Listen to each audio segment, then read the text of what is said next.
بسم اللہ الرحمن الرحیم الحمدللہ رب العالمین الصلاۃ والسلام علی خاتم النبیین اللہم صلی علی سیدنا محمد وعلی آل سیدنا محمد۔ السلام علیکم ورحمۃ اللہ وبرکاتہ۔ میری آج کی حدیث جامع ترمذی 3550 اور مستدرک الحاکم 3578 نمبر۔ امام المرسلین خاتم النبیین رحمت للعالمین حضرت محمد صلی اللہ علیہ وآلہ وسلم نے ارشاد فرمایا کہ میری امت کی اکثر لوگوں کی عمریں 60 اور 70 سال کے درمیان ہوں گی، اور بہت کم لوگ ایسے ہوں گے جو اس حد کو پار کریں گے۔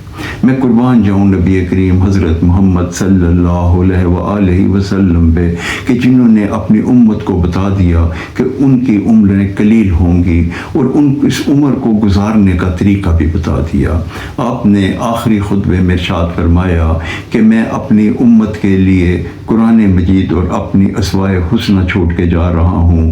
جو اس پہ دونوں کو پکڑ لے گا وہ کامیاب اور کامران ہوگا، اور اس پہ جو عمل کرے گا، ان کی ہدایات پہ عمل کرے گا، وہ زندگی میں کامیاب ہوگا اور آخرت میں بھی کامیاب ہوگا۔ اس کے علاوہ میں قربان جاؤں اللہ رب العزت کے جو امت محمدی سے اتنا پیار کرتے ہیں کہ انہوں نے بھی امت محمدی کو قرآن مجید میں زندگی گزارنے کا طریقہ بتا دیا۔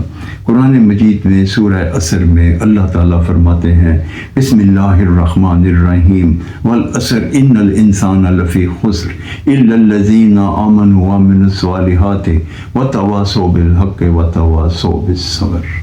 قسم ہے زمانے کی، انسان خسارے میں ہے سوائے ان لوگوں کے جنہوں نے نیک کام کیے اور نیک کام کرنے کی تلقین کی۔ اس میں اللہ تعالیٰ نے انسان کو خسارے میں کہا۔ خسارے میں تو تاجر ہوتا ہے، نوکری پیشہ تو ہمیشہ مہینے کے اینڈ پہ تنخواہ لے لیتا ہے، مگر تاجر جو ہے وہ تجارت کرتا ہے اپنے پیسے سے۔ خسارہ یا نقصان تاجر کا ہوتا ہے یا فائدہ تاجر کا ہوتا ہے، اور اللہ تعالیٰ نے جو تجارت ہے انسان کو جو تاجر کہا، اس میں انسان کا جو سرمایہ ہے وہ اس کی سانسیں ہیں۔ جتنی بھی سانسیں ہیں وہ ایک مقرر ہیں، وہ جو ایک سانس آ جاتی ہے وہ دوبارہ واپس نہیں آئے گی۔ اسی طرح کہ جیسے ہم اپنی تجارت کر رہے ہیں اور اپنی زندگی کو ہم گزارتے جا رہے ہیں، اس کی مثال ایک برف کی تجارت کی مانند بھی ہم لے سکتے ہیں کہ اگر برف کو ہم وقت پہ بیچ دیں گے تو کامیاب ہوں گے، اگر اس کو نہیں بیچیں گے تو وہ پگھل جائے گی، اور اگر اس کے پاس گناہوں کی آگ جلا دیں گے تو وہ بالکل برباد ہو جائے گی۔